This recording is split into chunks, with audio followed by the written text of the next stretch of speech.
Hello everyone. तो आज हमारा टॉपिक है ऑक्यूपेशनल स्ट्रक्चर। ठीक है, प्राइमरी सेकेंडरी टर्शरी। ठीक है, एक बार मैं रीड कर देती हूँ। सबसे पहले मैं रीड करूँगी। Occupational structure refer to the distribution of working person across primary, secondary, tertiary service sectors of the economy. So all the production units of the economy are grouped into three broad sector, जो कि मैंने आपको बताया, primary, secondary and tertiary. Primary sector, ठीक है, it includes production unit exploiting natural resources like land, water, subsoil assets, farming, fishing, mining, animal husbandry, forestry.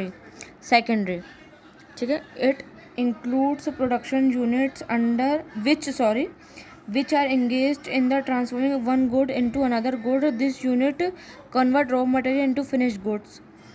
For example, farms engaged in converting sugar canes into sugar.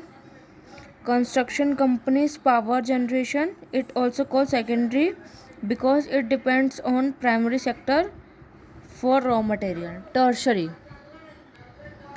it includes production unit engaged in providing service, transport, education, financing, government administrations. This sector finds third place because its growth in primary dependent on primary and secondary. During a colonial period, the occupational structure of India showed little sign of change. The state of occupational structure during the British rule can be summarized as under. ठीक है, ये आप दोनों read कर सकते हो।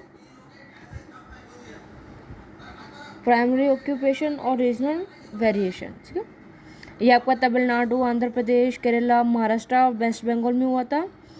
However, during the same time, there had been increase in the share of workforce in agriculture in states such as Odisha, Rajasthan, Punjab. और ये क्या हुआ था इसमें, प्राइमरी ऑक्यूपेशन ऑक्यूपेशन में क्या हुआ था, the agriculture sector counted for the largest share of workforce with 1775. The manufacturing and service sectors accounted by 10% for 10% and 15 to 20 respectively. So thank you everyone. In next part we will understand new topic.